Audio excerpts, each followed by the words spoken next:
छोटे व्यापारी का, कर्मचारी का, और वो पैसा जो आपका बैंकों में जमा था, वो पैसा मोदी जी ने निकाल कर अपने मित्रों को बांट दिया। मुझसे पत्रकारों ने पूछा अडानी क्या हो गया, मैंने कहा 2 नंबरी हो गया। अरे मैंने कहा अडानी का एक ही बाप हिंदुस्तान में है जो उसको राजनीतिक संरक्षण दे रहा है, उसका नाम है नरेंद्र मोदी। दादागिरी से उत्तर प्रदेश नहीं चलेगा, आंदोलन करेंगे, अपनी आवाज को उठाएंगे।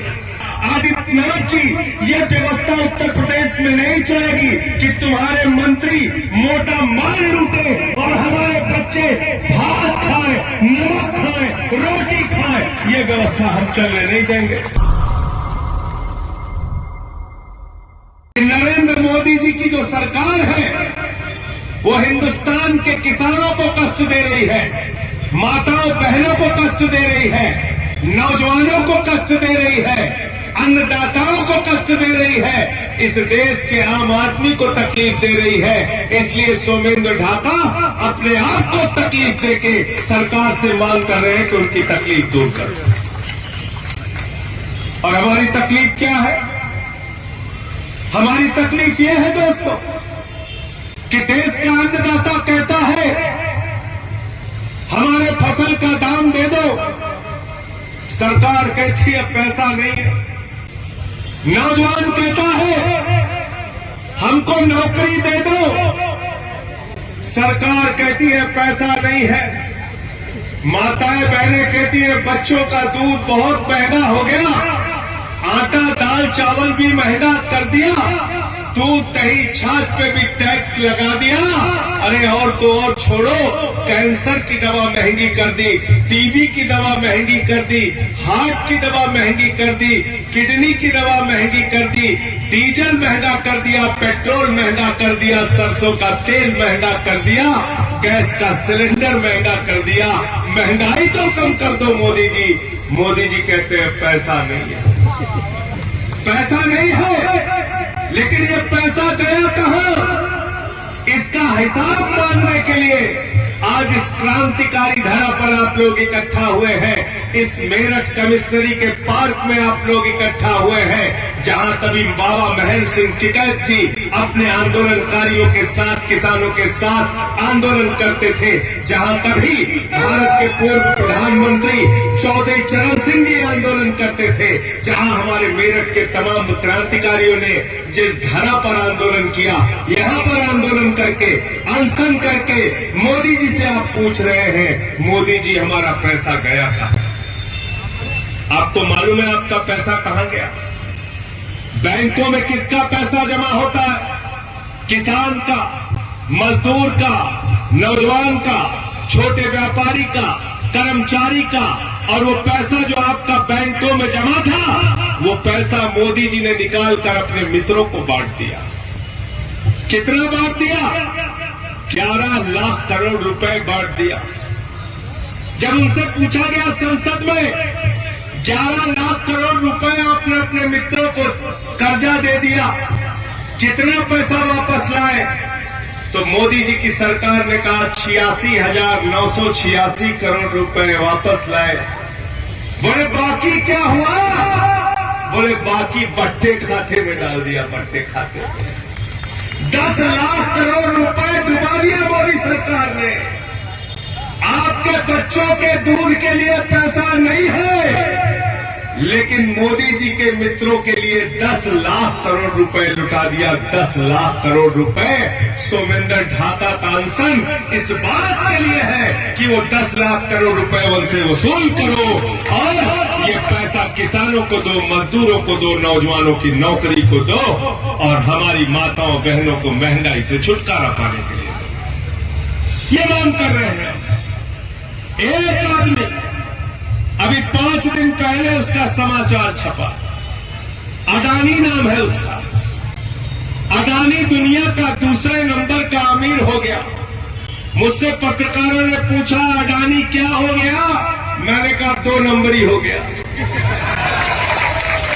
2 नंबरी, बाप नंबरी तो बेटा 10 नंबरी। तो बोले बाप कौन? अरे मैंने कहा अडानी का एक ही बाप हिंदुस्तान में है जो उसको राजनीतिक संरक्षण दे रहा है, उसका नाम है नरेंद्र मोदी। है कि नहीं, ये बताओ जरा। मोदी ने उसको कमाने का, उसको अमीर बनाने का संकल्प ले लिया है। नरेंद्र मोदी का नारा है अडानी को दुनिया का नंबर 1 अमीर बनाना है। अरविंद केजरीवाल का नारा है इंडिया को दुनिया का नंबर 1 देश बनाना। ये हमारी लड़ाई है। आपको मालूम है अडानी के पास कितनी संपत्ति है? सोमेंद्र ढाका जी बार एसोसिएशन के अध्यक्ष, अंकुश चौधरी भी बहुत पढ़े लिखे हैं, विकास शर्मा भी पढ़े लिखे हैं, हैदर भाई भी पढ़े लिखे हैं, अनूप पांडे भी पढ़े लिखे हैं।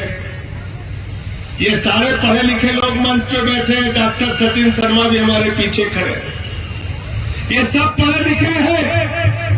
लेकिन अगर इन पढ़े लिखे लोगों से मैं कहूं कि 13 लाख करोड़ रुपए लिख दो तो कोई नहीं लिख सकता।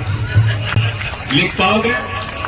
महेश त्यागी जी लिख सकते हो 13 लाख करोड़? जीरो लगाते लगाते थक जाएंगे। संजय चेची भी बैठे हुए, अशोक कमांडो है, सबको मैं चैलेंज देता हूं, लिख के दिखाओ 13 लाख करोड़। लिख के दिखाओ 13 लाख करोड़। जीरो लगाते लगाते थक जाओगे। इतना पैसा है अडानी के पास। कितना? 13 लाख नहीं, 13 करोड़ नहीं, 13,000 करोड़ भी नहीं, 13 लाख करोड़ रुपया। कितना? 13 लाख करोड़। जीरो लगाते लगाते थक जाओगे। और मोदी जी ने कर्जा कितना दिया है? सोमेंद्र भाई ने बताया 77,000 करोड़ बैंक का कर्जा माफ कर दिया।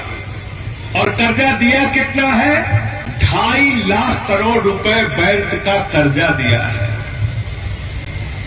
2.5 लाख करोड़ रुपए बैंक का कर्जा दिया है।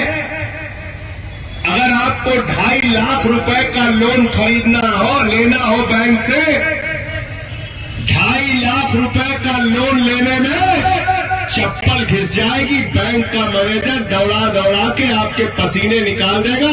2.5 लाख रुपए आपको नहीं मिलेगा। अडानी को 2.5 लाख करोड़ का कर्जा मिला। तो मैं तो कह रहा था मोदी जी, ये वैशाली सिन्हा को भी 2.5 लाख करोड़ का कर्जा दे दो, ये भी 2 नंबर की अमीर हो जाएगी। दिला दो इसको भी 2.5 लाख करोड़ का कर्जा। क्यों भाई, गलत तो नहीं कह रहा हूं? तो ये अमीर बनाने की सनक सवार है मोदी जी। कह रहे हैं हम अपने बेटे अडानी को अमीर बनाएंगे। देश का बेटा गरीबी में रहे। भारत भूखमरी के मामले में 116 देशों की सूची में 101 नंबर पर आ गया।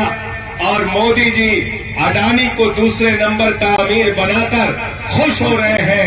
हम ये व्यवस्था नहीं चाहते। हम चाहते हैं हिंदुस्तान से भूखमरी मिटे और जो पैसा है वो सबको बराबर मिले। किसी एक आदमी की तिजोरी भरते हो, दूसरों को भूखा मारते हो, ये व्यवस्था नहीं चलेगी। बागपत गए थे हम लोग 2-3 साल पहले। एक किसान ने आत्महत्या कर ली क्योंकि उसके ऊपर कर्जा था। मनीष सिंह जी याद है आपको? कितने का कर्जा था? 60,000 रुपए। कितने का? 60,000 रुपए का। और वो 60,000 का कर्जा नहीं दे पाया, इसलिए उसने आत्महत्या कर ली। क्योंकि बैंक वालों ने उसको घर पे नोटिस लगा दी, गांव में उसकी बेइज्जती हो गई। उसने कहा इससे अच्छा तो मर जाना है। लेकिन आज मोदी जी के जो मित्र हैं, नीरव मोदी 20,000 करोड़ लूट के भाग गया। विजय माल्या 9,000 करोड़ लूट के भाग गया। नितिन संदेशा 6,000 करोड़ लूट के भाग गया। ललित मोदी 3,000 करोड़ लूट के भाग गया। मैंने कहा नरेंद्र मोदी जी, ललित मोदी को पकड़ के लाओ। नरेंद्र मोदी जी ने कहा हमें पता नहीं ललित मोदी कहाँ है। अरे मैंने कहा सुष्मिता सेन से पूछ लो, वो बता देगी कहाँ। उसी से पूछ लो, वो बता दे। सुष्मिता सेन को ललित मोदी मिल जाता है, लेकिन नरेंद्र मोदी को ललित मोदी नहीं मिलता, इसलिए कि चोरी के माल का बंटवारा बराबर बराबर हो रहा है।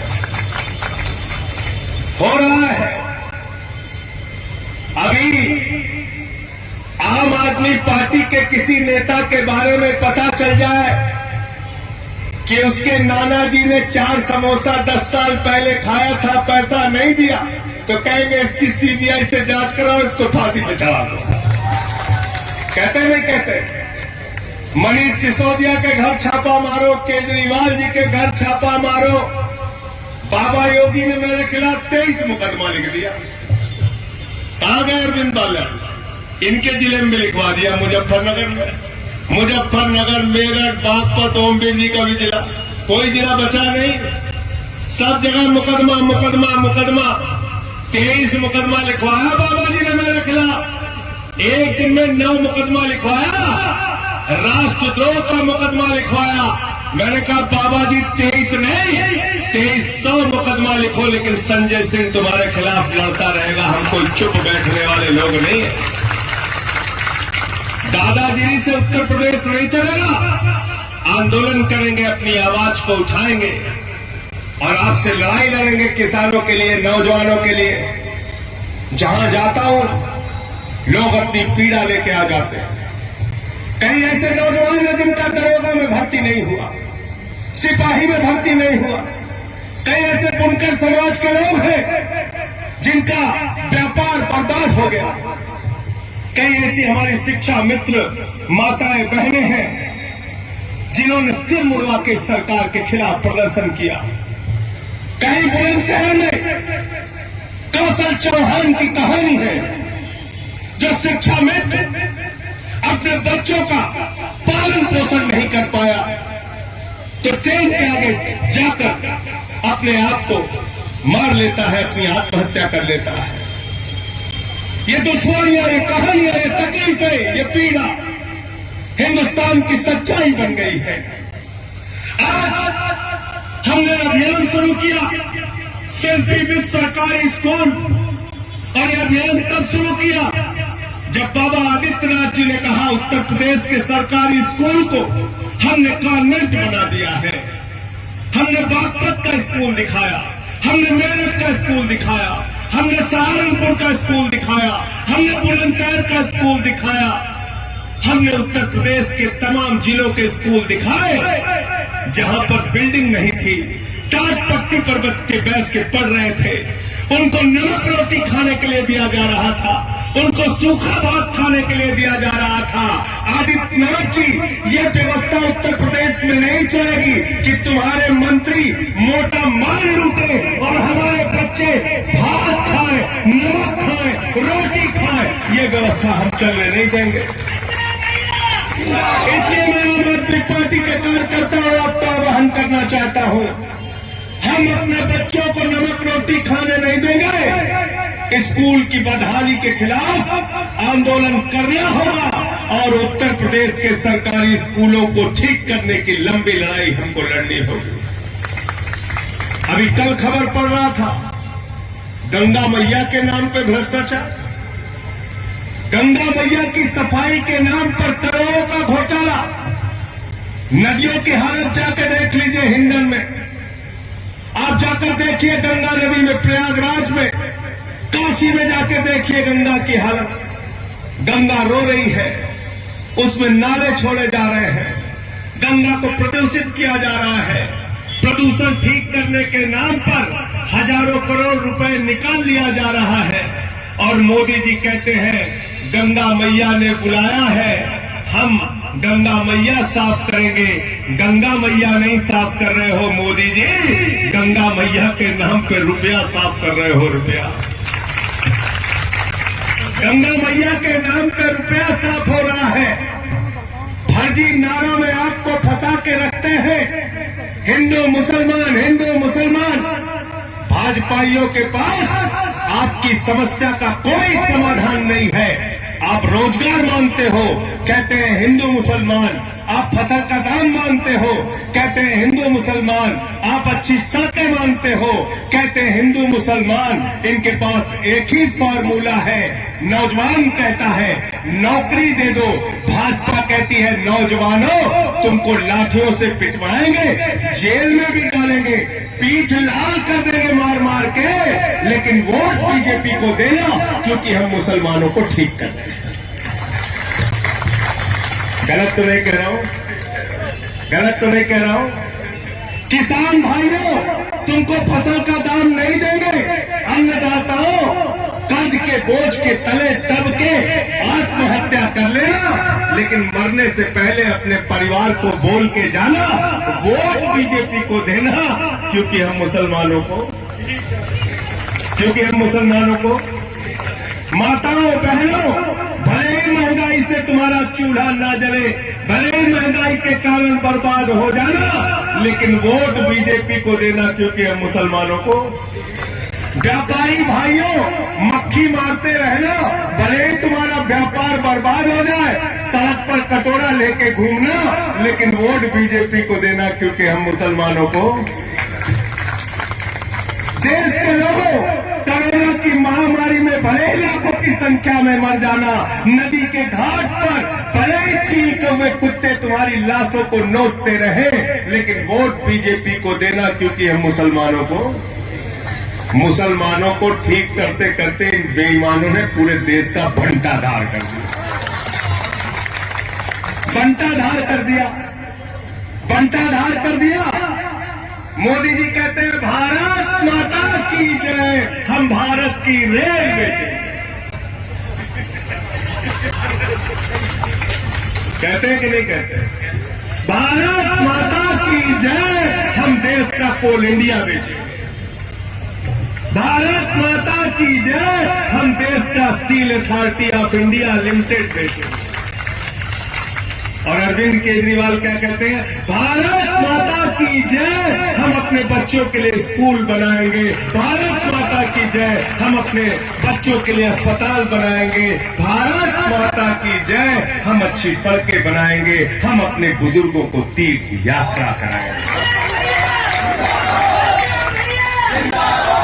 हमने अपने कहानी सुनी है बुजुर्गों से कि बाप दादा की संपत्ति को जो बढ़ाते हैं वो सपूत कहलाते हैं, और बाप दादा की संपत्ति को जो बेचते हैं वो कपूत कहलाते हैं। भारत की सरकार एक कपूत सरकार है जो 6.5 लाख करोड़ रुपए की आपकी संपत्ति बेच रही है। 6.5 लाख करोड़ की संपत्ति बेच रही है।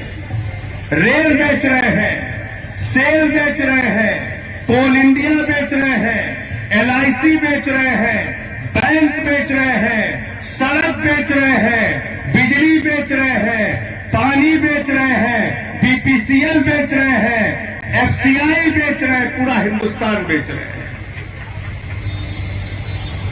तो आज के बाद शहीद आजम भगत सिंह को याद करके जब भारत माता की जय लगाना, तो भाजपाइयों से हिसाब भी पूछना कि बताओ तुम भारत की संपत्ति कितनी बेच रहे हो, क्या क्या बेच रहे हो, इसका हिसाब दो। तुम संपत्ति बेचने वाले भारत माता के गद्दार हो, तुम भारत माता की जय नहीं लगा सकते। और मैं गद्दार क्यों कह रहा हूं? क्योंकि यहां अशोक कमांडो बैठे, ये कारगिल के युद्ध में खुद शामिल रहे हैं, और आज अग्निवीर योजना लाई गई। हमारे पश्चिमी उत्तर प्रदेश के लोग, मेरठ के लोग, बागपत के लोग, मुजफ्फरनगर के, सहारनपुर के, बुलंदशहर के लोग, गाजियाबाद के लोग, अलीगढ़ के लोग, आगरा, मथुरा, नोएडा के लोग, जाके पता कीजिए। भूपेंद्र जादव जी लिस्ट बनाइए, चेतन त्यागी जी लिस्ट बनाओ, जाओ एक एक गांव में पूछो कितने सेना के लोग भारत की सेना में रह के सीमा की सुरक्षा कर रहे हैं। -50 डिग्री टेम्परेचर में सियाचिन में और +50 डिग्री टेम्परेचर में जैसलमेर में भारत माता की रक्षा के लिए कठिनाई सह रहे हैं, शहीद हो रहे हैं और इन बेईमानों ने कहा 17 साल में सैनिक बन जाओ, 21 साल में पूर्व सैनिक बन जाओ, 34,000 अगर सेना के जवान हर साल कम होंगे तो भारत की सेना याद रखना 20 साल में आधी हो जाएगी। ये भारत की सेना के साथ मोदी जी की गद्दारी है, मैं कहना चाहता हूं। गद्दारी है कि नहीं बताओ मुझे। गद्दारी कर रहे हैं भारत की सेना के साथ। 20 साल में भारत की सेना आधी हो जाएगी, क्योंकि 34,000 सैनिक हर साल कम होंगे और 34,000 सैनिक अगर हर साल कम हुए तो 20 साल में भारत की सेना तो आधी हो जाएगी। ये कैसे देशभक्त हैं, इनसे सवाल पूछना जरूरी है। ये देश को बांटने वाले लोग हैं दोस्तों, ये देश में नफरत फैलाने वाले लोग हैं।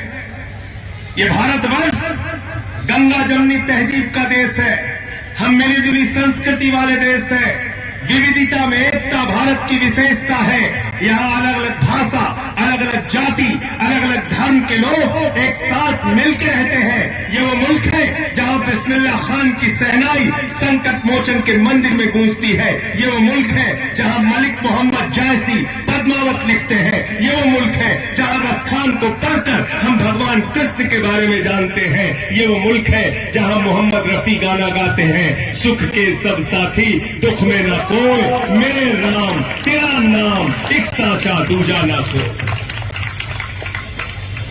यह संस्कृति वाला भारतवर्ष है। और कौन से हिंदू धर्म की बात कर रहे हो तुम? जो हिंदू धर्म हमारा है वो हिंदू धर्म कहता है वसुधैव कुटुंबकम, पूरा विश्व हमारा परिवार है। पूरा विश्व हमारा परिवार है। तो अगर हम पूरे विश्व को अपना परिवार मानते हैं तो हिंदू भी, मुसलमान भी, सिख भी, ईसाई भी, अगड़ा भी, पिछड़ा भी, दलित भी, सवर्ण भी, सारे लोग हमारे भाई हैं। यह है हिंदू धर्म। हिंदू धर्म की रामचरितमानस की चौपाई क्या कहती है? सब नर करें ही परस्पर प्रीति। सब नर करें, सारे लोग आपस में प्रेम से रहें। हिंदू धर्म की पूजा के समापन के बाद हम क्या कहते हैं? धर्म की जय हो, अधर्म का नाश हो, प्राणियों में सद्भावना हो, विश्व का कल्याण हो। विश्व का कल्याण कहते नहीं कहते? कहते कि नहीं कहते? सीएम चौहान साहब, तुम्हारे तो नाम के आगे ही सीएम लगा हुआ, इसे करते क्यों? बताइए भाई, किसी कहते हैं ना। अब भाजपाई क्या कहते हैं? प्राणियों में दुर्भावना हो। कहते नहीं कहते? तो दुर्भावना वाले चाहिए कि सद्भावना वाले चाहिए? दुर्भावना वाले चाहिए कि सद्भावना वाले चाहिए? तो मुसीबत आम आदमी पार्टी से जानते हो क्या है? भाजपाइयों की हिंदू मुसलमान की दुकान अच्छी चल रही थी, ये केजरीवाल पता नहीं कहां से पैदा हो गए, इन्होंने कहा शटर डाउन। केजरीवाल जी ने कहा शटर डाउन, हिंदू मुसलमान की राजनीति अब नहीं होगी, अब स्कूल अस्पताल की बात करनी पड़ेगी। 2017 में क्या बोले थे प्रधानमंत्री जी? भाइयों और बहनों, गांव गांव में कब्रिस्तान है तो शमशान होना चाहिए कि नहीं होना चाहिए? बोला था कि नहीं राणा साहब? बताओ, ऐसा कोई अपशकुनी आदमी हो सकता है क्या? बताइए, ऐसा अपशकुनी आदमी हो सकता है? कह रहा गांव गांव में शमशान चाहिए। बताइए, अब की मैंने पूछा, कोई भाजपा नहीं बोला। मैंने पूछा भैया शमशान चाहिए? बोले नहीं, बिल्कुल नहीं चाहिए। बताइए, इन अपशकुनियों ने, इन अभागे लोगों ने शमशान कह के ऐसी हालत में मुल्क को पहुंचा दिया। कोरोना की महामारी में गांव गांव में शमशान बन गया, गांव गांव में शमशान बन गया। इसलिए मैं कहता हूं इनके चक्कर में मत पड़ो। हमको शमशान नहीं चाहिए, हमको अपने बच्चों के लिए अच्छे स्कूल चाहिए, अस्पताल चाहिए, सड़कें चाहिए, बिजली चाहिए, पानी चाहिए। और ये काम कौन कर सकता है? ये काम कौन कर सकता है? केजरीवाल। अरविंद केजरीवाल ने कहा गरीब के घर में रोशनी तो होनी चाहिए, लेकिन उस रोशनी की कोई कीमत नहीं होनी चाहिए। 300 यूनिट बिजली फ्री करने का काम। और आम आदमी पार्टी के कार्यकर्ताओं, आपको जान के गर्व होगा, 1 जुलाई से पंजाब के अंदर वहां के मुख्यमंत्री भगवंत मान जी ने 300 यूनिट बिजली फ्री कर दी। और इस महीने में 51 लाख परिवारों का जीरो बिजली का बिल आया है, जीरो।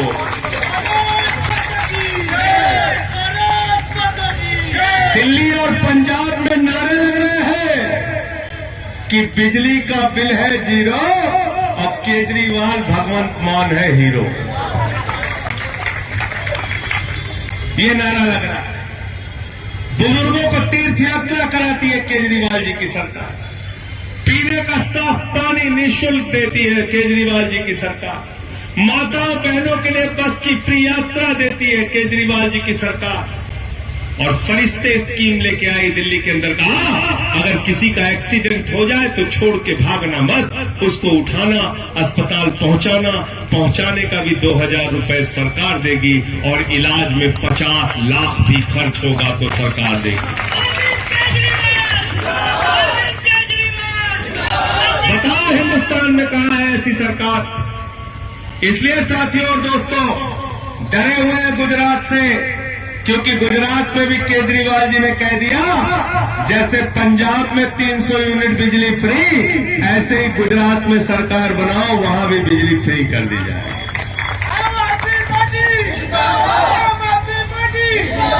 और लोग भी कह रहे हैं कि एक है भारतीय जुमला पार्टी और दूसरी है केजरीवाल जी की आम आदमी पार्टी। एक झूठ बोलने का काम करती है और एक सच बोलती है, वादे से ज्यादा काम करके दिखाती है।